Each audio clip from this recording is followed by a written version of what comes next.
Une belle journée s'annonce sur les hauteurs du massif jurassien. Les gardes de la réserve naturelle s'attendent à croiser des randonneurs. Ils surveillent les lieux, s'assurent d'abord qu'un prédateur urbain ne divague pas et que les balades se font sur les chemins balisés. Alors ici, on est dans une zone de quiétude.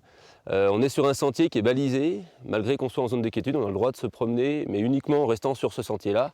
Des pas d'humains indiquent que la règle n'est pas toujours respectée, là où seule la faune devrait laisser des traces. Là, on voit une piste sans doute de renards ici. Renards, lièvres, chevreuils, chamois, lynx et grand tétras. C'est pour eux que la réserve existe. Des rencontres fortuites prouvent que ces habitants de la forêt ne sont jamais bien loin. Parce que le skieur est tombé, pour le coup, là. Donc il était vraiment au niveau du grand tétras, et là, il est vraiment venu au contact, quoi.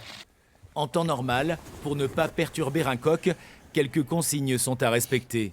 Déjà, ne pas aller à leur rencontre. S'ils viennent sur les gens, les randonneurs, les raquettistes, c'est essayer de les éviter, faire demi-tour.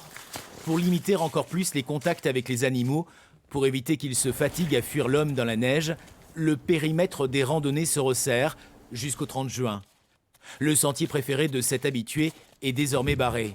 Je pensais que l'hiver, on pouvait passer sur la trace, mais pas de chaque côté. Non. En fait, voilà, on a vraiment des enjeux, notamment pour le grand tétras sur le plateau au-dessus. Et donc, cette zone-là est vraiment fermée pour la période purement hivernale.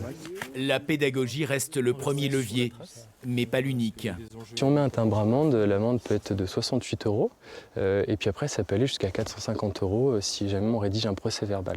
Mais ça, pour nous, en fait, c'est une situation d'échec. Ce qu'on veut, c'est que les gens comprennent qu'il y a vraiment un intérêt à cette réglementation-là pour le bien de la faune. Alors, ça a été ? Les gardes de la haute chaîne du Jura quadrillent l'immensité. 11 000 hectares à protéger d'une population, près de Genève, de plus en plus avide de nature. On a une fréquentation avec un vivier humain assez important avec toute la partie agglomération valdo-genevoise.